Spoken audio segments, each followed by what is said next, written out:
بسم الله الرحمن الرحیم. بینەران و بیسەرانی ئازیز و خۆشەویستی کەناڵی ئاسمانی پەیام، سەلام و ڕەحمەت و میهرەبانی خوای گەورەتان لەسەر بێ. ئەم کاتە و گشتکاتێکتان شاد بێ. ئازیزانم، زۆر خۆشحاڵم لە بەرنامەی ئەمڕۆی باس و خواز بە ئێوەی خۆشەویست و ئازیز دەکەم. باز دەکەین لە کاریگەری یان تەورەی بەرنامەکەمان باسکردنە لە کاریگەری گەشتبینی لە ژیانی مرۆڤدا. گەشتبینی و هیوا ئەو چەمکانن کە هەمووان خۆشیان دەوێن و بەردەوام قسەی لەبارەوە دەکەن. ژیان بێ ئەو چەمکانەوە تایەک نابەخشێت و دەبێتە دۆزەخ و ئازار. ژیان پڕیەتی لە ئاستەنگ و ڕووداوگەلێک کە کاریگەرین پێیان بە ڕێژەی کەم یاخود بە ڕێژەی زۆر و بەردەوامیش دێنە ڕێمان. چۆن بتوانین بە گەشتبینیەوە لەگەڵیدا بەردەوام بین؟ بە کوژانەوەی چرای گەشتبینی و ئومێد ژیانمان نابێتە تاریکی و دنیا بە فراوانیەکەیەوە لێمان تەنکەڵ نایەت. خوای گەورە دەفەرمێت: قل يا عبادي الذين أسرفوا على أنفسهم لا تقنطوا من رحمة الله إن الله يغفر الذنوب جميعا إنه هو الغفور الرحيم. پێغەمبەرمان محەممەد درود و سەلام و ڕەحمەتی خوای پەروەردگاری لەسەر بێت دەفەرمێت: تەفاءلوا بالخير تجدوه.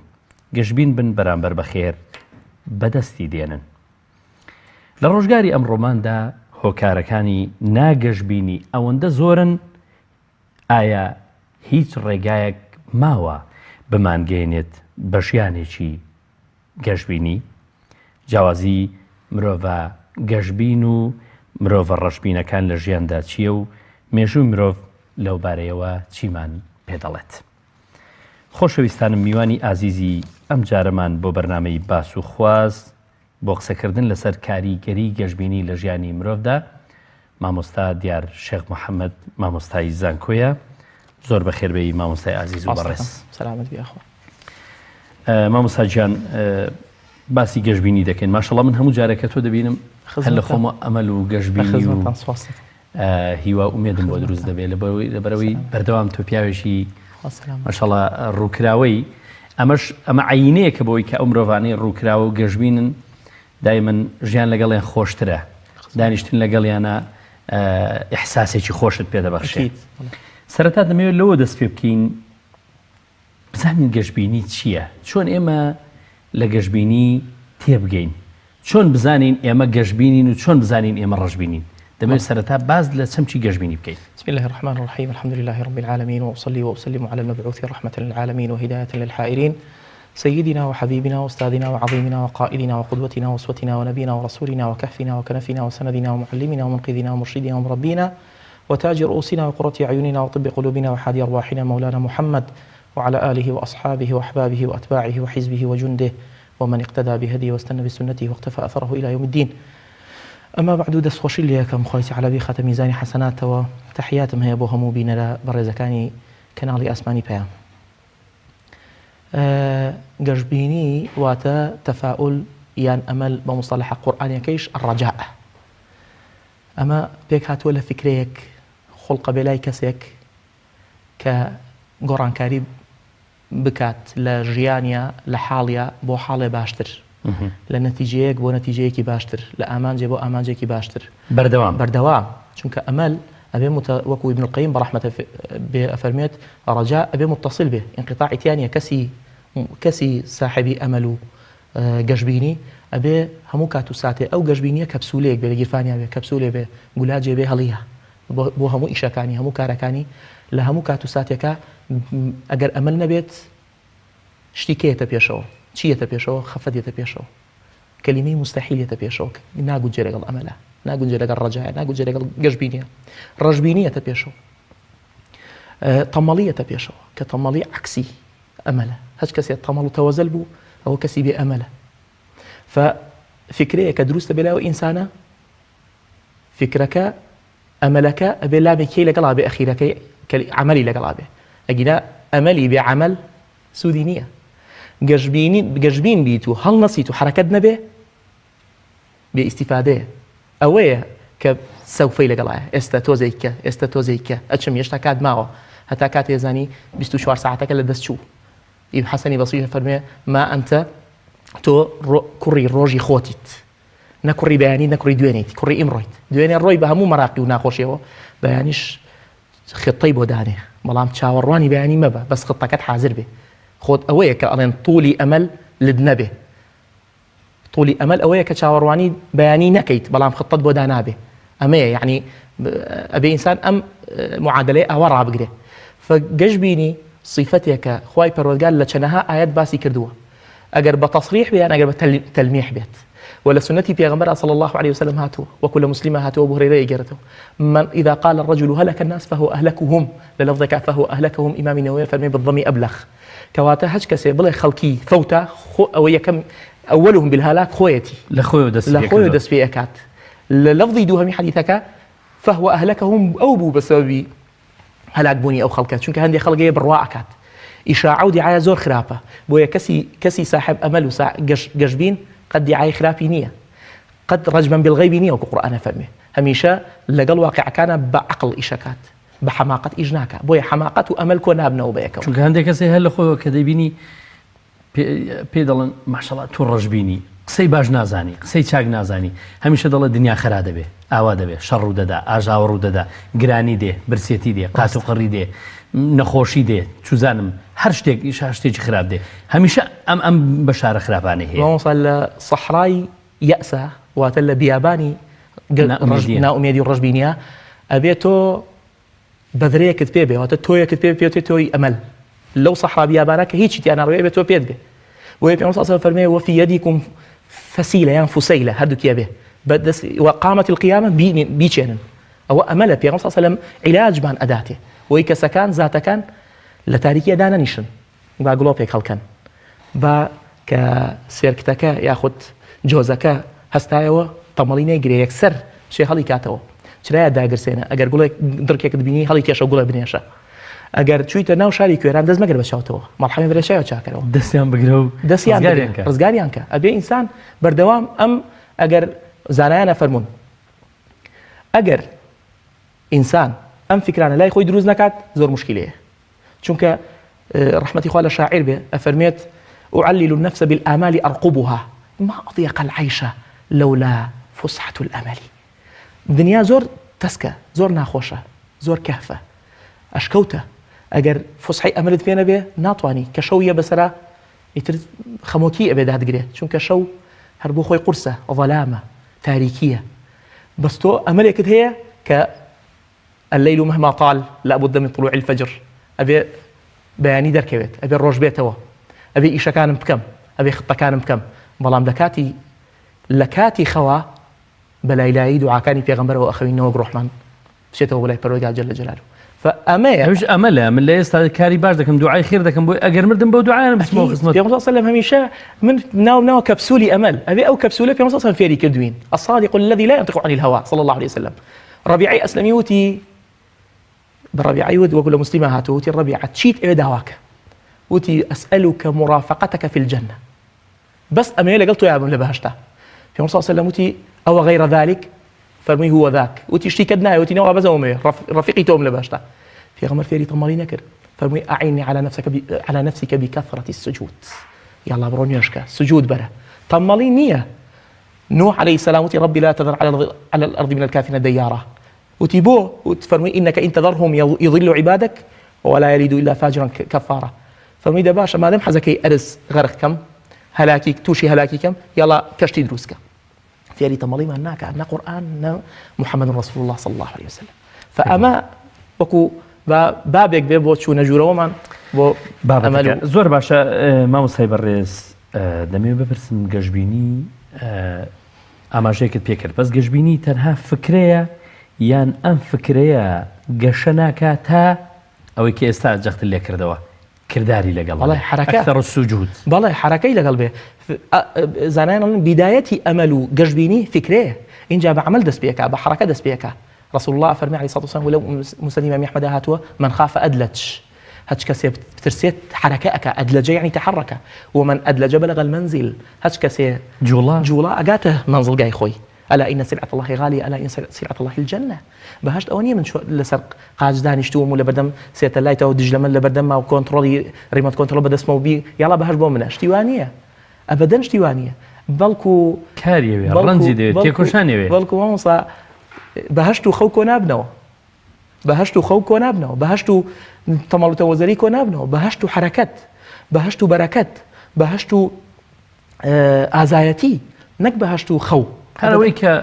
کوردەواری دێڵێن لە تۆ حرەکەت لە منیش بەرەکەت بەڵەوە هەر هاتووە لە حەدیثێکا هاتووە هەندێکیان ئەڵێن ئەثەرە يعني لا صحابي كرامه يعني بيست إنسان بيست بدايته أمل فكرية بلان بيست بعمله وقرآن جلزور آية أما جاي بيكردوا وقل يعملوا أجر عبادات بأجر هرشيك عمل نبي بعملناه هرشيك تو عملي بينكيت استفادينية أجر علم فيرة بعملي بينكي أو علم محاسبة كليل سريل قيامته أجر بارت هي ونزاني لجشويني خويا بكاري بيني تو حقي خوي تعالى اللي بديت تو محاسبي لا تزول قدم عبدي يوم القيامة حتى يسأل عن 4 أما هموي عملية هموي كارية ولا سيما أم مشروع ضخمة أم مشروع جوري أمل وتتفاؤل وتجربيني كإنسان شون واز للرجبيني بينه هندي خلقه بداخله لو أنا بس مانك شوار مانك دوراتي أمل وجربيني نية تبيشوا دايم كيبيني عبوسا قمطريرا الله أخباري دوزخ لا الله رأي كرد ولا دوزخ الله نجاتي بويتر يعني الله ملا بيوتوا زانا بيوتوا بيما كانت شو ديان عورته كسواي نوتوا ديان عورد نية بلكو ابتسامة كزردخنة كلمة طيبة كقصي خوشة توقع أمانة همي اعتباراتي ججبيني هي بوي بيوم صلى الله وابتسامتك بوجه أخيك الصدقة ئامۆزایەکم هەیە هەمیشەکە دەگەیشتە بەڕێزێک دەیگوت ماشەڵڵا دەڵی جەهەنەمە ئاگرداوە نازم لە ناو جەهەنەمەوە ئاگری خەریکی ئاگردانی ئەوە ینی گڕی جەهەنەم لێداوی بۆ ئەوەندە دای من ڕەشبین و تەنگ و تاریک و بێجە و هەمیشە شکست ینی ڕوبەڕووی شکست دەبێەوە ئەبێ ئینسان لە هەموو کاتێکە عیباداتیش ئەبێ جو دروستکەی بۆ عیبادات ئەی بۆیە یەکێ لە أنواع الصبر على الطاعات ياخذ على العبادات عباداتش پێویستی بۆ ئەمەلەیە پێویستی بۆ هیوایەیە پێویستی ئەو دەستنوێژە پێدەڵێ بڕۆ یەڵڵا هەستە حرەکەت هەرچی عیبادات هەیە حرەکەی لەگەڵایە هەرچی عیبادات هەیە حرەکەی لەگەڵایە ئەگەر کەمترین عیبادت بێت کە گەورەترین عیبادەت لای خوا ذکری خوا کە دەستنوێژی ناوێ حرەکەتی ناوێ لە بخەوە بە زمانە جوڵێت هموش حركات أبي حركات هبه كاتي شي دبه طبعا دعاء خويندن تو مثلا بيانيان وإيران دعاء دخويني هر دعاء شي وسيط يعني مثلا آيات الكرسي بخوينا لدعاء نيوجا كان خو كاتي غير كات النبي ناخوينده بس اللهم أعني على ذكرك وشكرك وحسن عبادتك هر ما بخوي كاتي دبه بس أو كاتا أبيت النعمة بوت والله كاتي كتو بباشين با بينري برزنا وكموي بلين هر جختك أنا ولا مسائل يعني ئاینە کامڵین هەموو کاتێ شتێکی باش یعنی تەقدیم نەکەیت بۆ خۆت بۆ تاریخی خۆت بۆ مێژووی خۆت بۆ خوای خۆت بۆ خەڵکی خۆت بۆ خاکی خۆت تۆ مەغبوونی مامۆستا یعنی دینیش هەر لەگەڵەوەدا عفوم کە دینیش هەر لەگەڵەوەدا کە ینی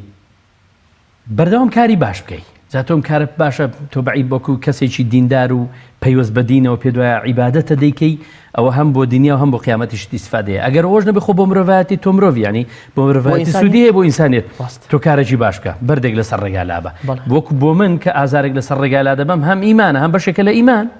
و هەم کارێکی باشیشەکە مرۆڤەکان بە ئاسانی بێدا دەڕۆن مامۆستا منهەجی پێغەمبەران خوێنینەوە لە قورئانە هەمووی ئاماژە بۆ قسەی جنابتێن کە ئیشەکە کارەکە فعلەکە تقدیمی هەم خوا هەم خەڵکی ئەو سەردەمە هەم ئینسانیەت موسى عليه السلام موعدی هەیە لەگەڵ کیا لەگەڵ خەضیڵە وڵا شوێنەکەیان بەجێهێشت یەک سێ وشەی وتووە لە سوورەتی کافە کە سونەتە هەموو جومعەیە بخوێنینەوە ئەوە بمنهج بۆ ئومەتی رسول الله صلى الله عليه وسلم کە فەرمووی لا أبرح حتى أبلغه مجمع البحرين نەواز لەوە بێنە بەم عیبارەتە لا أبرح حتى أبلغه من ئیسراحەت ناکەم هەرتا نەگەم ناسرەوێم هەرتا نەگەم ناحەوێمەوە هەرتا نەگەم ئەمە منهەجی ئێمە بێت ناحەوێمەوە هەرتا نەگەمە بەهەشت هەرتا شتێ تەقدیمی ئەرزی خۆم نەکەم خاکی خۆم نەکەم خەڵکی خۆم ناوەستم لە جوڵان ناوەستم لە کردداری باش نابێ ئەو بۆستێ لە شوێنەکە بۆگەنەکە نابێ ئیمامی ئەبوو حەنیفە لە سەرمەرگا وت مەسئلەیەکی حەل کرد وتیان بابە تۆ لە سەرمەرگای فەرمووی ئەمسکی شەمس ئەبوو یوسف عەفوەن تەلەبەی ئەبوو حەنیفە فەرمووی ئادەی هەت ڕۆژگرن ڕۆژ ناوەستێ لە حرەکەتە وكل في فلك يسبحون ئەبێ هەر هەمووی ئاوا فێر بێت حرەکەت هەبێ عیبادەت هەیە گەشتبینی هەیە، ئەمەل هەیە، تەفاؤل هەیە، خێر هەیە، بێر هەیە، وەتەنی خۆشە بێ، ئەرزی خۆشە بێ، خاکی خۆشە بێ، هەمووی ترافیک لایتە بێ، یەک لە دوای یەک هەڵە بێ. بەڵام ئەگەر تەفاؤلت نەبێ، ئەمەلت نەبێ، هیواد نەبێ، بێ زەوق بی، بێ شەوق بی، بێ گوشە بی، بێ کەلیمە بی، بێ ئیبتیسامە و زەردەخە نەبی، هیچت نەبێ، وەکو ئەبوذەر فەرمووی داوا لە پەروەردگارەکەم بگەڕێتەوە بەلای خوا جەل جەلاله. بەردەوام گەشتبینی چۆن بۆ خۆی زەخیرەیەکە بۆ خۆشکردنی ژیان، بەردەوامیش پێویستە زەخیرەی پێشکەش بکەی بۆی گەشتبینیە بەردەوام بێ. دەلالەت بەو ینی ئەو فەرمودەی پێغەمبەر عەلەیهی سەڵات وسەلام کە ئاماژە بۆ دەکا دوعاکانی ویردەکانی بەیانیان و ئێوار ئەذکار الصباح والمساء. بەڵێ یەکێ لەو ویردانە اللهم إني أعوذ بك من الهم والحزن وأعوذ بك من العجز والكسل وأعوذ بك من الجبن والبخل وأعوذ بك من غلبة الدين وقهر الرجال. ئەمە هەر بۆ خۆی دەلالەت نەوە نییە کە ئەمە زەخیرەیەکت پێ بەخشێ بۆ ئەمەل، بۆ هیوا، بۆ ئومێد کە تەمبەڵ مەبە، تەوەزەل مەبە. چۆن گەنیسان مرۆڤ تەمەڵ و تەوەزەل بۆ هەر بە خۆشی ڕەشبینی باڵی بەسەردا چێشێش. ئەکە مرۆڤ بێحەرەکە و بێجوهد بوو بەردەوام هەست بە مردووی دەکە، هەست بە ینی بە وەستاوی دەکە، ئەوەی کە ئەگەر ئاویش بوەستێت تێک دەچێت نابێ مرۆڤ بوەستێ. خولق الئینسان عجولە، ئینسان بە حەڕوچی و بە جوڵاوی دروست کراوە. ئەو فەرمودەیە کە جەنابەت هێناتەوە طبعا بیرکردنەوەی جەناب وای کرد کە ئەم چوار شتێک کە پێغەمبەر صلی الله علیه و سلم صباحا مساء فەرموویەتی ئەوەی لێوەرەگری کە باسی ئەمەلەکە، باسی هیواەکە، بەڵام بەسەراحەت هاوێتی لە وەتەر پێغەمبەر صلی الله علیه و سلم لە فەرمودەیەکە لە مسلم ڕوایەتەکە ئەبو هورەیرە ئیگەڕێتەوە فەرمێ المؤمن القوي خير وأحب إلى الله من المؤمن الضعيف وفي كل خير احرص على ما ينفعك واستعن بالله ولا تعجز. واتە استعانە پشت بەخوا بەسە و تەمەڵی داد نەگرێ، خەمۆکی داد نەگرێ، بێ ئیشی داد نەگرێ. ئەمە وەسیەتی پێغەمبەرە صلی الله عليه وسلم کە بەسەراحەت پێمان ئەڵێ مؤمنی قەوی، ئەو قەویە لای پێغەمبەر قەت شت نەبووە کە خەڵکییاوە بە ئەرزا، ئەوە معادلە نییە. وێ لە هەموو ژیانی پێغەمبەر مسارعی نەکردووە ئیلا لەگەڵ یەک کەسانە بێژ، ئەویش بە زۆر پێی کرد کە ناوی ڕووکانە بوو. وتی ئەڵێن تۆ محەممەدی تو زۆر بەقەوەتی، من ڕووکانم، وەرە با زۆرانگرین کورەوتی ڕووکانە پیاو بە، من پێم عیبە، من محەممەد ڕەسوول الله پشتیوان ناکەم. وتی دەخێتەوە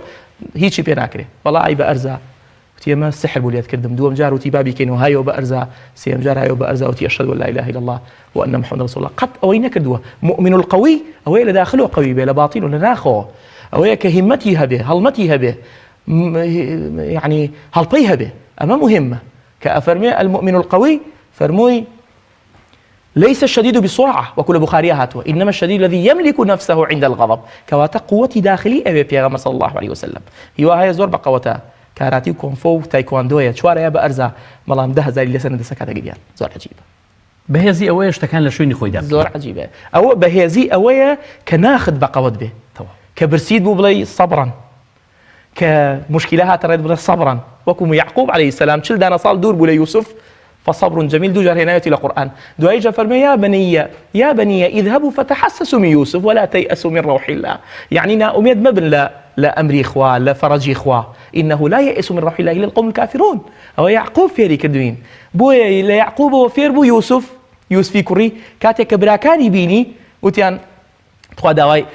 خوا عذاب مانايا فرمي لا تثريب عليكم اليوم يغفر الله لكم. جوامانه خوا ليتان خوش به ئاوا بە تەفاؤلەوە بە ئەمەلەوە بە هیواوە. ئێمە کەسێک کە تووشی عسیان و نسیانە بێت دنیای لێنینەوە یەک. ئەبوو دەردا چووە شام پیاوێک لیانەدا تێوە بۆ لێدن بێ زەحمەت تیان وڵات سەرخۆشە تێی سەرخۆش لای ئێوە لێدەن تێکی لێ خۆ ینی گوڵی پێشکەشی ناکەین. فەرمووی ئەگەر پیاوێ بکەوێتە بیرێکەوە دەری ناکەن تیان بەرەوەڵا ئێوەتی ئەوە کەوتێتە بیرێ لە عسیانەوە دەریکەن یارمەتی دەن. پیاوێک عراقی خواردەوە لە سەردەمی پێغەمبەر عەلەیهی سەڵاتو وەسەلام حیثەکە لای ئەبوو داود ترمذیە فەرمووی سەحابەیەک جنێوی پێدا وتی لا تسبوه إنه يحب الله ورسوله. هو عبد الله وزان صحابك بلى لە ڕوایەتەکە ناوی نەهاتووە. طبعا عبادی لەمان زۆرە ئیمامی نەوەوی ئەفەرمێ 220 عەبدوڵڵامان هەیە لە سەحابەیە. أفرمي إنه يحب الله ورسوله أخوه بيغمري خوي خوش صلى الله عليه وسلم. شو ليدن؟ فإنسان أبي بم غيرته به بم همته به أبي دائما لكاتي تاوانا عون بيبو كسكة نقوى كسكي بخاري ومسلم نوتو نويكشت شو بلاي راهبك وتي هل من توبة وتي نخير فكمل به 100 صتكي بيتغوكرت شو بلاي كابراي عالم وتي هل من توبة درجاي أملي بوكده وتي نعم كي درجة من يسود كي هاي أخا درجة توبة مفتوحة نصيحتك كم لم شارانا ميني لم أرزانا ميني لأنها أرض سوء شنك خرافا روبو فلان شهر بجي لنا فنصف به الطريق للفظ مسلمة فمات فأتاه الموت نصف به الطريق لني وين رجع ورادوا ملائكة عذاب ورحمة مناقشة أنا أو أنا لين لمو نزيك لو نزيك أخوي تعالى ملائكة كيان بو أنيره لهيئتي بياوا أفرمي قيسوا ما بين الأرضين إلى أيتهما أقرب بو كمان نزيك بو أو خلق ولا سيري كل بو رحمة ونزيكة برديان بو بهشت للفظ بخارية لعذاب ونزيك بو بياوا كتفضل بالك بيانا بردي بلا الرحمة أو لفظ شيء لبخارية فإنسان بأوام بتفاؤل كس أيما لنطاق إنسانيتين عصيان معناه نسيان معناه بيرشونه معناه سەرپێچیمان هەیە خەتە سوورەکان جار جار لادانی کاتیمان هەیە بەڵام تەوبە و عەفو ئەم معنى جوانانە هەمووی بۆ ئەمەلە هەمووی بۆ قل لعبادي الذين أسرفوا على أنفسهم لا تقنطوا من رحمة الله إمامي ذهبي كتابي كينا الكبائر حفتا كبيرة هنا وتو القنوط من رحمة الله يكلا كبائر كيكنا أميتك للرحمة إخوة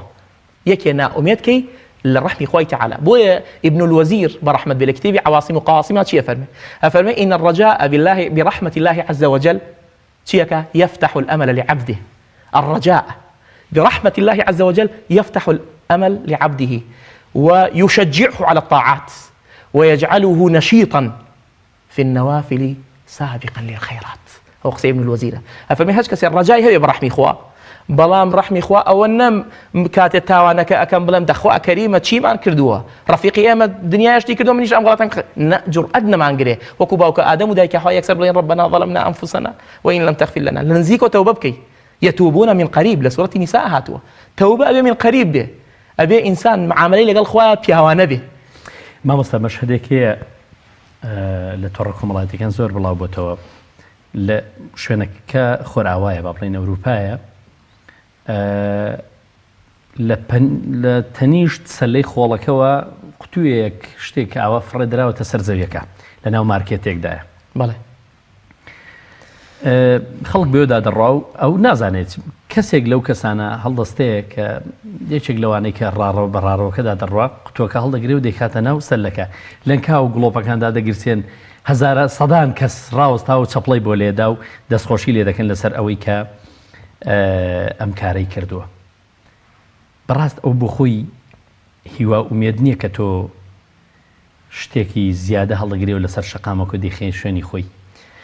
سيري أوبيا قصيجة فرمي سيري أوبيا وكا كفريدة وسيري ويكا هليجر هل يستويان الحمد لله بل أكثرهم لا يعلمون يعني زور فرق يعني أين الثرى من الثريا بيقومان دلالتك سكمنا سروية كأجر توكو كسيشي إيمان دار معاملة لقال مدكي أو خيرك تكردو بوي كشتيشي شتكت خستوته وشيني خوي خو أجر وكو كسيشي إيمان دار ناكي وكو مروفان لروي مروفيشو يعني أو إنسان إيمان دار ديك هم بو لروي عبادته خوا برستي ويا همش خدمتي مروفاتية 2000 عبادتيش بو خدمتي مروفاتية خو كاركة تاجية والله سودكي بو قشتيه وأوي كوكو مروفيش ديكا دیسانی ئەمە بۆ خۆی هۆکارێک لێ لە هۆکارەکانی بوونی ئەمە لە ناوناخی ئەم کەسەدا بۆی کە فەلسەفەی ئەمە لە ناخیدایە بەوەی کە بەڕاستی گەشتبینی لە ناو ناخی ئەم مرۆڤەدا تەواو ینی ئومێدی هەیە کە کەسێک چاوی لێ بێت ئەمە هەڵی دەگرێتەوە لەوانێ منداڵی لەو کاتە چاوی لێ بێ فێر دەبێت کە لەو کاتەدا ئەویش ئەم کارە باشە بکات. بەڵێ يعني أكيد يعني تصديقا بوقسكي جنابت إنساني متفائل أبيت شي بيت أبيت ثقة بنفسي خوي هبيت وأبي دائما دانا به حكيم به كإنسان حكيم بوش تكان لجي خوي داني چونك الحكيم ناوي خوي بروديارة بو عبد كان حكيم أبي ألف لام هو حكميش وضع الشيء في موضعه تاع بيناسكي فكسي دانا مشتق لشويني خويا أجر ريم بي بديتو بينران هموما كالناس بمصطلح محمد رسول الله صلى الله عليه وسلم ربطي كدول قال إيمانا أفرمي الإيمان 60 شعبة لا لفظك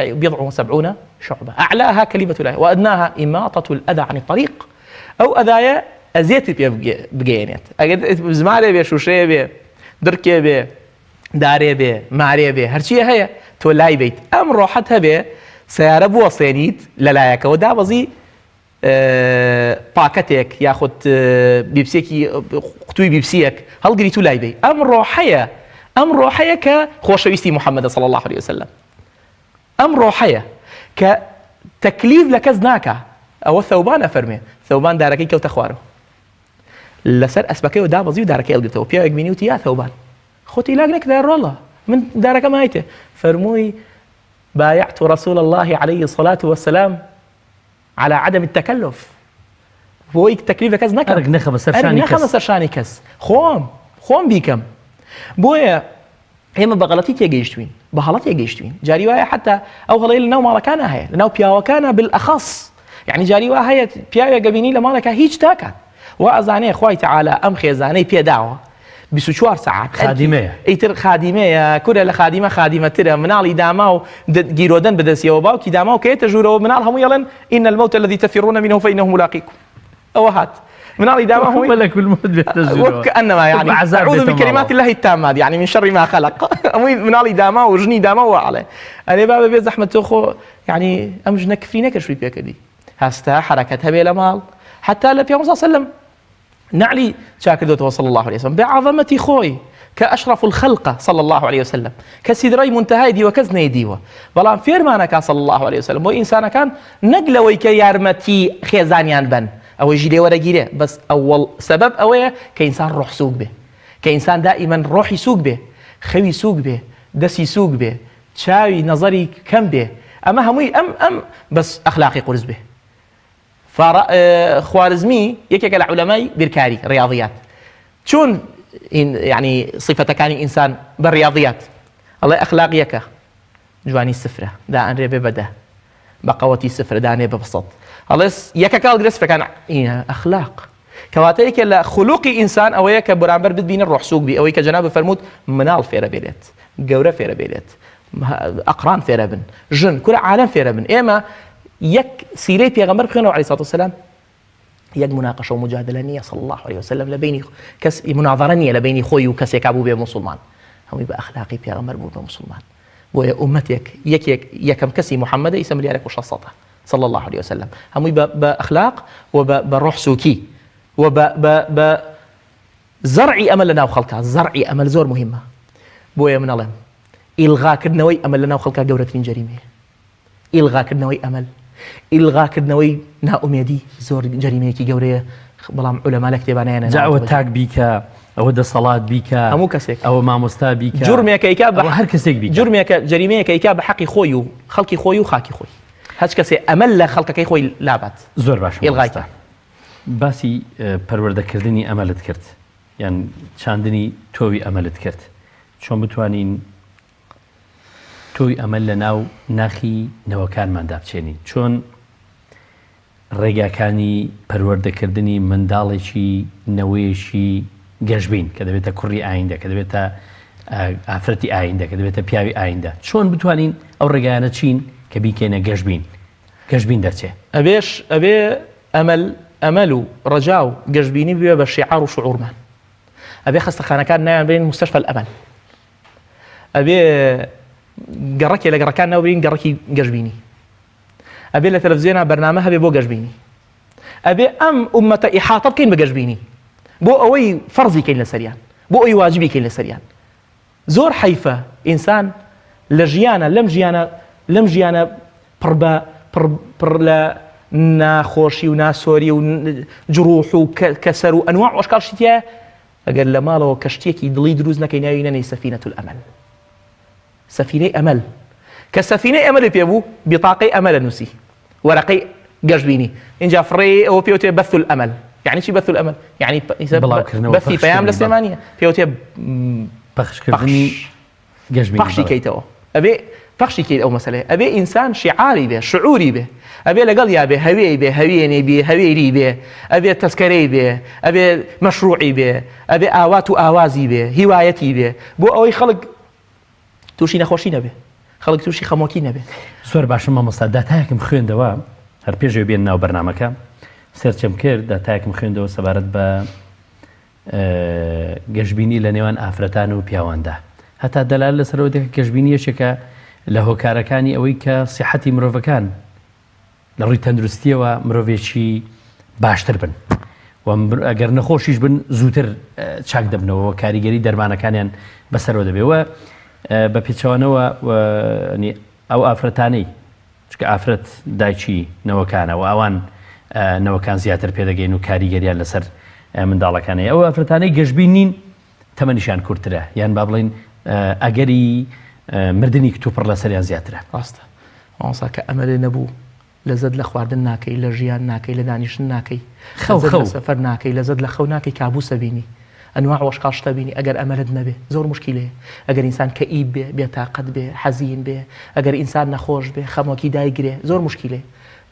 کەس هەستی پێ ناکە ئیلا ئەو کەسە نەبێ صاحیە و کەسێکی وا لە بەردەمیا بێ ئەوەی سوڵتان مەحموود ئەمریکا تاسبێنێ ئەوم بۆ حەزرکە وتی جاچی بکەم خۆ تاسبێنێ دارتاشەکە ناتوانەوە بکەم وتی خوا گەورەدە لە سوڵتان مەحموود سبێنی هەستا سوڵتان مەحموود بردبوو ئەمە ئەوەی لێوەرەگرین کە ئینسان هەمیشە بۆیە غەیب مەجهولە جبريل بمحمد صلى الله عليه وسلم لو اطلعت الغيب لاخترت الواقع اگر سيري غيب كيد حز لواقع كيد غيب مجهول هيك لرحمي اخوا شكون لقال امل ناقول جي غيبي بيبوتينا شتكان بردوام شتي طازه شتي باش شتي چاك شتي خوشتر شتي بقوتر شتي كزياتر دل بي خوشه وكو منال كاتيك لسكي دايكياتي خوي تعالى لناوكي دايكي وشتي بونيري والله يتدروا ناوك داخا ان جادو درقا كاتو حريبك بو نيري شيريك لزستان قرم لهاوينا فينك والله قورا بين جا خويت على ديانياته لباتي حلي بس او شيره بخوا انجا توانيت شوار نوع خواردن بخوا كما نباتيه وحيوانيه الى اخره انجا دواي او هلا سي اخيرا هش دقايليه كاتو بيتي دقاي بهشت اما إن اوايه بن ابي انسان هميشه ل كاتيكابوي لساتيكابوي للروجكابوي وما زانا هرو لحظه تويتيت هر اويه شي طازي لا ولدينا مزيد قران فرمي ولدينا مزيد وإن كان مزيد رؤية الله في الجنة هاتوا فالعام قول عربية ولا جيلة ولدينا مزيد اشتي زياد ما لا اشتي باش ما لا خم نبي بردوام اشتي باش بردوام زياتر هي إنساني جشبين قد ناكبت قد لجولا ناكبه هر قد فاشل جنابه همو دقيقة سركوتون نجاحه لسر أو بابدي فاشل بون طبعا نوعي شكل بسيارة كان كلمة أراستكم أواني جشبين لما يجودا بدواني كساني سركوتوترن مثلا دانا وزاناکان ئەمەلیان هەبوو بۆیە گەشتون بەو پلە بەرزەی لێهاتووی و پلەی بەرزی زانستی و پلەی بەستی بەرزی داهێنان لە چاو ئەوانەی کە کەسانی ڕەشبینن هیچ بەڵسا ئەگەر گەشبین نەبێ ئەمەلێکی نەبێت قەت نەجاحی توش نابێت کەسی لە تاریخا نەمان کردەوە کەسێک يعني متصفة بصفي فشل وجشبينيش به قد شتي وانا ابوه ابدا تحدى كم يكيك بون بين لك لتاريخ شتي وانيه او هيك جشبين وناجحه كانسان ناجح وسركوتو منالي قركي خوجي انساني فاشل هم كسر قيليتي اجر هزار ازري جامو بينته ابي انسان ناجح بيت ابي انسان نجاحتي هبه انسان راضي نبه يك راضي ببدا دايش كما راضي ببساط صاد كما راضي بهزار ابي انسان جماليكي زور بقود بيننا مجتمعيا بو بيغمر فيرمانك اذا سالتم الجنه فاسالوه الفردوس اگر داوي بهشتان كدنا لي اخويا بهشتن بري بلا فردوس بكم راضي مبا او حديث بخاري لكاتي شر قال لكاتي بيغمر اخوا داوود عليه السلام ملك يجب نبي طالوت بو وكو قصه كي لبقره سوره البقره هاتوا ملكي زخمي عملاق ور طالوت امامي قرطبيه فرمي لطوله هاتو نزل دريج بو يعني طالوت الله هيك اشتقاقي طول دريجي والله الشر ده سيبيك اللي قال كسيكا فلما جاوزوا قال الذين قالوا لا طاقه لنا اليوم بجالوت وجنوده اخوائي مدرقتي جالوت نايم طبعا اللي قال طالوت هي كم روش هشتها زي اللي قال طالوت يشيل سنه وبحرها إن الله مبتليكم بنهر فمن شرب منه فليس مني أو اللي يبغى مني ومن لم يطعمه فإنه مني إلا من اغترف غرفة بيده شوار هزار مانو لها اشتاكا خب زورتي ندي أو زور كمان لها اشتاكا ابتلاء إخوابه لها اشتاكا شوار هزار مانو والله جيشت برامبر جالوت 3600 مان وقال الذي كم يكر لا طاقة اليوم بجالوت وجنود قال الذين يظنون أنهم ملاقوا الله كم من فئة قليلة غلبت فئة كثيرة بإذن الله بابا كتشن 400 نفر بون برابر 90,000 فقتل داود جالوت وآتاه الله الملك داود هاتا بيشو چکە حەو برای هەبوو لە زمنی جێشی تاالوت بوو وەکو ابن عباس دەیگەڕێتەوە داود شێری مەدان پێغەمبەری خوا هاتە پێشەوە صاحبی هیمەت و هەڵمەت و هەڵپا جالوتی کوشت اینجا لەو کاتەیە حقیقەتی ئەو قسە دەرکەوت کەم من فئەتین قەلیلە پیا ئیماندار دایم وایە ئیماندار دائیمەن داری ئەمەل هێنێتە ناو خەڵکەوە دایمەی چێنێ ئەڵێ بابێ وان نییە قات و قڕی نابێ خەڵک ڕناکە ئینشاءڵڵا کارەبا باشە بێ معاش باشە بێ بە وەڵا بەوادری خێر نییە بەڵام پاڵیشی لەداوەتەوە ئەبێ حرەکەت هەبێ ئەبێ حیوارت هەبێ ئەبێ بچێت پێشەوە ئەبێ دەستەکە بێنی ئەبێ مێزەکە بێنی مێز دروست کراوە بۆ ئەوەی دوو کەس بەرامبەر یەک دانیشن مع الأسف ئێمە لە فەلسفەی مێز تێنەگەیشتوین ئینسان بە حیوار هەموو قورئان باسی جیدال و مناقشە کات لە 29 موضوعات 4 محمودە 25 مذمومة جادل بالتي أحسن بەڵام کاتێکە باسی حیوارەکە گفتوگۆ فإنسان ئەمانە هەمووی چیمان پێگەێنێ ئەم قورئان و سنەیە ئەم مەواقیفانە پێمان ڕائەگەێنێ کە ئینسان هەمیشە ئەبێ دائیمەن ئەمەلی هەبێ بە هیوا بێ و دائیمەن گەشبین بێ ڕەشبین نەبێ و هەموو دقەیەکی خواحافیزی بکات لە ڕەشبینی هەموو دقەیەکی خواحافیزی بکات لە ناومێدی بڵێ من لەگەڵ ناومێدیە کۆنابینەوە ما ممکن یعنی زۆر باشە دەمەوێ ینی پرسیار زۆرە بەڵام کاتەکە شەستەکە مردەوە دەکەم دەبێتەوە باسی سوودەکانی گەشببینی بکەین پێدوانیە گەشببینی خێر بۆ مرۆڤ دێنێ گەشببینی ڕسەد بۆ مرۆڤ زیاد دەکا گەشببینی تەندروستێکی باش بە مرۆڤ دەبەخشێ گەشببینی دوور دەخاتەوە لە تەمبەڵی گەشببینی ئیتر لە چی و لە چی و لە چی شتی خراپ دوور دەخاتەوە بەرەو باشی گەشببینی مامۆسا ئەگەر سەیری کتێبەکان بکەیت لەوانەیە کەس نەیتوانی بێت ئەو نشتی باشەی هەیە کەس نەیتوانیوە ژمارەیکە کەس نەیتوانیوە تعدادی کارێک گەشببینی هەموو ئیجابیاتە گەشببینی شتی خراپی تیا نییە گەشببینی زەمیرە زیندوێتیە حرەکەتە گەشببینی قووەتە گەشببینی ڕاحەتە گەشببینی ئیطمیئنانە خۆشترین شت لە ژیانە ئەوەیە ڕاحەت هەبێ پرخە مەذمومە خەو بەڵام زۆر خۆشە بە چاو خەڵکیەوە خەویان نییە خەڵگەیە تا بەیانی پرخە لێیە ئەوەی ڕەحمی خوایە بەڵام کەس خەڵگەیە هەتا بەیانی ناتوانێت بخەوێ خەڵگەیە ئێمە بەس لە شاشا ئەیبینین لە ژیانیانە ناتوانێت بێتە ناو بازار بگەڕێ فەئەمە ڕاحە گەشببی ئەمەل دائیمەن ئەمەل هەرچی چەمکەکانێتی هەرچی زاویەکانێتی هەرچی ماناکانێتی جوانن هەمووی معنای گەورن بە قیمەتن بە بەهان ئینسان کە گەشببین بوو دەموچاوی جوانە فکری جوانە بەرنامەی جوانە کە گەشببین بووی ئیش بۆ ئینسانیەتەکەی مەولانا بەڕەحمەت بێ خەڵکیش دەهەوێ مەولانا بەڕەحمەت بێ ئەفەرمێ من و تۆ چیمان کردووە بەرامبەر ڕۆحێک کە خوا کردێتی بەبەر ئەم عەبدەوە منی ژیەم ئەم ڕۆحەی لێ سەل بەکەم بەرامبەر ئەو ڕۆحە هیچم نەکردووە یعنی چی بکەم بەرامبەر ڕۆحی نییە چونکە ئەو خوڵقاندوێتی فەوەرە ئەو خوڵقاندوێتی وەرە تۆ هەموو کاتێ زیندوی کەرەوە ئیحیای کەرەوە ئینسان کە شیعاری و دروشمی ئەمەل و هیوا بوو مستقبلێکی زۆر مشتقیە بێ بۆیە ئیبن عەطای الله السەکەندەری بەڕەحمەت بێ یەکێ لە حیکمەتەکانی کە 217 حیکمەی هەیە ئەفەرمێ من لم تكن بدايته محرقة لن تكون نهايته مشرقة هەچ کەسێ لە بدايته محرق نەبێ هیلاک نەبێ لە نهایەتو ئیسراحەت ناکە ئەبێ بدايتت ناندوێتی بێ ناخیلاکی بێ اینجا ئیسراحەتەکەی زانایان وتویانە من خدم المحابر جمعی محبرە یعنی پێنووس خدمته المنابر هەچ کەسێ لەگەڵ میحبەرەیە بێ لەسەر منبەرەوە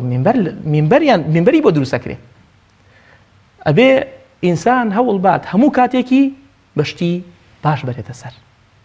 و بە معناکانی ئەمەل بە معناکانی گەشببینی ئەگەر چایەکی ژمان لێنە ئەبێ ئیتقانی کەین إن الله كتب الإحسان على كل شيء إحسان إمامي نووي فما إتقان خوا إتقان و چاکی لەسەر هەموو شتێک نووسیوە ئەبێ کە بۆین باخەکەمان بەس بە جوانی ناوێ خەربەتی وڵە لا رحم الله عبدا إذا عمل عملا فأتقنه لترمذي رحمتي خوا لە کەسێ بێ کە ئیشەی کرد بە ئیتقان و جوانی بیکات ئەنجامی بدا نەکتانی و خوافی وازی لێ بێنم ئەمە کەسی فاشلە لا أبرح حتى أبلغ أما منهجة أبي هميشة لقد خلق كيعبين دس راك يشين بو خلق دس نك شاوري دس بوي في مرتصم كالتوقية قد دسي سحبنا أكل وكل الترمذي وأبو داود هاتوا هرتاك كسا كدسي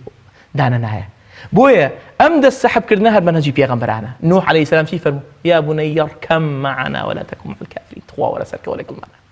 ئەم سەرکەوە لەگەڵمانە بۆ سەفینەی ئەمەل، بۆ گەشتبینی. قورئان فەرمێ وتزودوا فإن خير الزاد التقوى كواتا خير الزاد تقوايا. بەڵام ئەگەر بۆستین لەسەر وتزودوا الأمل، تزودوا التفاؤل ئەتوانین خەیرەکەی تەقواکەی، بەڵام ئەمەلیش زادە. زۆر باشە. ئێستا گەنجەکانمان دەبینی ڕوو لە ئەوروپا دەکەن، لە وڵاتی خۆماندا لەوانەیە گەنجێک لە ڕووی داراییەوە شتێکیشی هەبێ، بەڵام سیر دەکەی بەهۆی ئەوەی کە ئەمەری لاواز بووە زەواج ناکە. ڕاست لە کاتێکدا معلومی بەڕێستانە زەواجی وەکو پێگەیشتنی میوە وایە. ئەگەر کاتی خۆی ئەم میوە کاتی خۆی گەشت لە کاتی خۆیان لێن نەکردەوە، لە کاتی خۆیان بەکارت نهێنا وردە دەپوچێتەوە، سوودی نامێنێ. پێدوانی ئەمە لاوازی ئەمەلە لەو مرۆڤەدا، لەو گەنجەدا کە ناهەوێ زەواج بکەم. دەشێ ئێستای خراپ بێ، دەشێ ئێستا دۆخەکەی خراپێ، بەس هەرەوەی کە ئەو ڕوبەڕووی ئەم دۆخە خراپە دەبێتەوە دەیەوێت بیگۆڕێ، ئەمە بۆ خۆی ئەمەل و هیوایە، ئەمە بۆ خۆی تەکاندانە بەرەو لە خراپەوە بەرەو. باشتر جوانەوە هەرە نمونەی جەنابە کەسەکە حەقیەتی گەنجەکە بە حەقی بینێ، تەعین نابێ، پارەی نییە، پارەی بۆ سەرف ناکرێ، ڕێزی لێ نەگیراوە مەسەلەن لە وڵاتی خۆیان. بەڵام ئەڵێم گەنجەکە ئەو هیوایە ئەو گەشتبینیە بکە بە حەدێکی فاصل لە بینی تۆ و کەسەکان کە زوڵمەکەیان لە تۆ کردووە. بڵێ مادەم ئەمەلم هەیە هەر ئەمێنم لەبەر چاوتانە، هەر ئەبێ، چونکە من هەرتا یەک دنێک برنجم ما بێ ببی خۆم، لن تموت نفس حتى تستكمل أجلها ورزقها. حديث حاكم المستدركة. كز نامريت وكو تيارة بليتي بالريوة هرتا تو سوار نبي تيارة نار هرتا دان خوارنا كان من كالتسكي دايك ما نابوين شوار شد براوتو سري خوتي بيو ميشينا هيك أنا هو الرزقة دوهميان أجلها بويا إيه ما علين مردن في رزقه وأجله سري خود بويا أم دوانا ميشينا يعني بخوا وضع خرافة بانتش مدرو الشيخ كم بخوي یەکێکە لە ئەخذ بالأسباب وەزع خۆش نییە، ئەشەیەکەم چێتی دەرەوە، ئەشێ شەو نەچتە دەرەوە، بەڵام هەر لە تۆ یودریککم الموت ولا كنتم في بروج مشيدة. باسی چیەکەی تۆ ئیش تۆ ڕەحمەتی خوا لە مامۆستا سەعید نوروسی بێ ئەفەرمێ ئینسان لە سەرزەوی هەم فەرمانبەرە هەم ضەیفە هەم میوانێکی فەرمانبەرە ئیشکەرە. سبنەیە ماڵی مامۆستا بەختیار میوە دانێ و پرتەقاڵ و تەرتیب هەرە خۆم فەرمانبەر نیم، بەڵام لەگەڵ خوایە ئیشی پێتە خوا، ئیشی پێتە عەبدیت بيو تويت أما يك دوسيا جوار أما حلقيتي لقيامة أمنش لا يدخل أحدكم إلا بجواز بسم الله الرحمن الرحيم هذا جواز فلان بالفلان ادخلوها جنة عالية قطوفها دانية. حديث مصرية حاكمة جواز سفر للفظ بيغمبر وهاتوا باسابورت أم باسابورت كي دروس تبي بوي كفر من بريت يكد للدنيا. فعلم جنجي عزيز والله حقته أبوا جنجي إيمج وكو جنجي إمارات بوايا وكو جنجي كويت بوايا نوتي إمارات نوتي مزياتر نية، بەڵام بە عەدالەتی سەر فەکرێ بۆ کەسەکان بە جوانی هەمووی بەباشی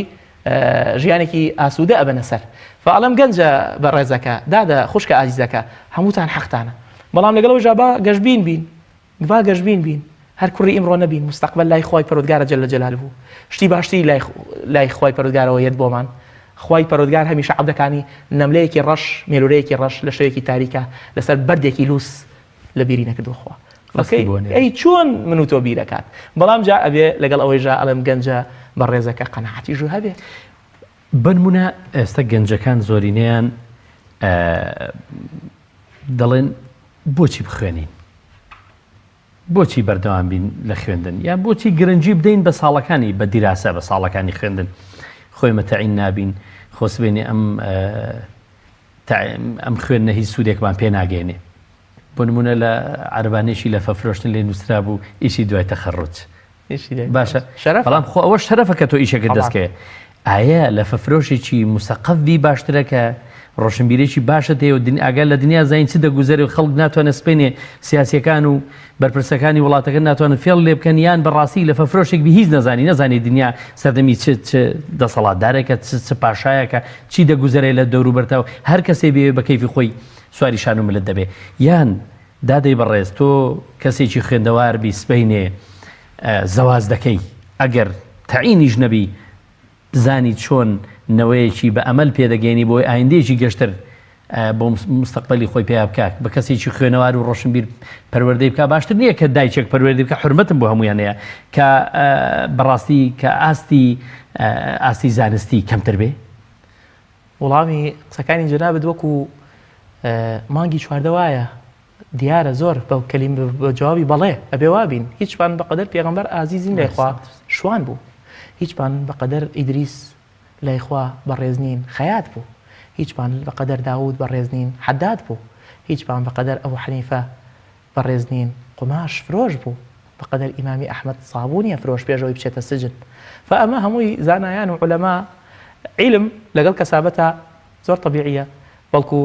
یەکێ لە مەرجەکانی علمیش ئەوە نییە تۆ کە تەواوت کرد یەکسەر تەخەڕوج کرد یەکسەر تەعین بیت و کە شادت وەرگرت بالعکس ئیسە شتێک هەیە پێوتێ اعتیمادی ذاتی وانە هەموو عالم اعتیمادی ذاتی سین بڕۆ بێنە ئەم ناوە شتێ دروستەکە شەبقەیە شتێ بە مامۆستا بەختیار ناڵێ دینارێکم بەرێ خۆی دروستێکەوەی فرۆشێ اعتیمادی ذاتی ڕاستە ئێمە ئەڵێن هەیە خێر هەیە بەس دیار نییە بەڵام لەگەڵ ئەوەی جا ئێمە هیچ دەسەڵاتێکت نییە ئیلا سهام الليل لا تخطئ أتضحك من الدعاء وتزدريه وما تدري ماذا فعل الدعاء إما دعاء ما هي دعاء ما هي يكين لا إيمان من بدعاءها بإخوائي قريه إمام الشافعي فرمي أتضحك من الدعاء وتزدريه أو بدعاء بيكن قال طيب بيكن وما تدري ماذا فعل الدعاء وتنازع دعاء شيكا سهام الليل لا تخطئ تيري شو قد غلطناك ولكن لها أمد وللأمد انقضاء مديكي هي يشطاوي فإنسان بيبم كلمات جوانانا جاي بخوي دروسكا أجينات درقتي ناين لمسألة كان هموي خم تو فوتيت من فوتيم كاتي أزاني بير بوي ريس بي بو وزن يعني زعيف بوين يعني قرز بوين أقام أنا ديانية بلام إنسان أجر ما ويقلمو بر ببورة ما ويقلمو بر من تشيشم زور زيادي كرت بلام أما لم هبو كده توانم بس هريدا سركوتوبم والحمد توانيشمو إسا زور خلق أم درديان هي بنمونة یەکشی ترویستم لە کۆتایی چکە کات زۆر کەمماوە ئاماژەی پێ بکەین ئێستا زۆرینەی خەڵک لە قەلەقی و دوودڵی و ڕاڕایی و کەمخەوی و بەدهەرسی و هەمانە هەموو هەیە لە ئەنجامی ئەو ڕاڕایی و قەلەقە دەرونیەدایە کە بۆی دروست بووە بۆ خۆی بوونی هیوا بوونی گەشتبینی بوونی ئومێد لە ناوناخی ئینساندا پاڵبم قەلەقی و ڕاڕێدەوە نانێ ئەبێ ئەو هیوایی کە لەو کاتا فەقدی کردووە حازر نییە ئەبێ دروستی کاتەوە چۆن طبعا خەفەتەکەی ئەو بۆ یەک دووشتە یان پارەی پێنیە یان کێشەیەکی هەیە یان خان و یان زەواجە بەڵام شتە باشەکان جارێ بابێنم الحەمدلله هەردوو دەسم دەسێکم شکر نەبڕاوەتەوە سیحەتێکی باشم هەیە بەڵام سیحەتم باش جوان هێشتا 6 على 6 ئەتوانم سڵاو لە خەڵک سڵاو لە خەڵکەکەم ئەچمە دەرەوە هێشتا بەدەستی خۆم ئەچم بە قاچەکان قاچەکانم ئەچمە حەمام هیوایە ناچێت چەند لە دەست قرتاوە چەند لە قاچ قرتاوە چەند چاوەکان ناتوانێت خۆی پاک بکاتەوە بێ خەڵک پاچی چەنە چاوەکان کۆرە بوون فتۆ الحەمدلله هەمووی کامل مکەمەلی مواصفاتی ئەوە چییە ئەوە ژێت بەڵام خۆت بە قەوەت بی ئەبێ ئەم جەوە دروستکەی بۆ خۆت قەترە لەگەڵ قەترەیە ئاو بە قەترەی ئاو بێ بە ئاو وەرەقە لەگەڵ وەرەقە بێ بە کتاب وانە بێگومان سەعات لەگەڵ سەعاتە بێ بە عومر فهەموو شتەکان وردە پلەیان بۆیە داناوە یەک لە پڕێ بێ بە کوڕی خراپە هم مذموم لا خلق هم لا إخوة في إخوجنية أبي ولكل درجات مما عملوا طه أو هيك بنجي بيانيك ونجي بيانيك هل يستوي أنا أبي باخو من هلا خلتين أو رمضان أجري ونايكا ويجي مسلمان هذيك مسلمانا ما لهم درجة عن شيء لا إخوة أمريكا جشبين ودائما متفائل وبيكني وابتسام وقصي خوش ونستق وجلسي جرمو دائما كبسولي أمل توزيع كابسر خلقاو بالاستول يعني أتيو بالاستول أزارشكين زور مهمة دائما أزارشكين بي لەگەڵ خەڵکە ئازاری خەڵک با پینەچی بین بۆ خەڵک با مەڵحەممان پێوێ دائیمەن ئەم معنە جوانانەمان هەبێ بۆ ئەوی بتوانین گەنجەکان و کەسەکان و خەڵکی شارەکەمان بەرەو باشتر و بەرەو چاکتر و ئیدارە و ئیدامەیان بکەین هەر بە قسەی خۆش يسألونك ماذا ينفقون پێت ئەڵێن چی ئینفاق بکەی پارە ئەفەرمێ قولی العفو كلمة مهمة كلمة زور مهمة زور سپاس بۆ بەڕێز مامۆستا دیار شێخ محەممەد مامۆستای زانکۆ کە لە تەورەی ئەمڕۆی بەرنامەکەمان کاریگەری گەشتبینی لە ژیانی مرۆڤدا لە بەرنامەی باسخواست میوان مابووی زۆر سپاس بینەران و بیسەرانی ئازیز و خۆشەوی سپاس بۆ ئێوەش بەخوای گەورە میهرەبانتان دەسپێرین کاتیش خۆشخواتان لەگەڵ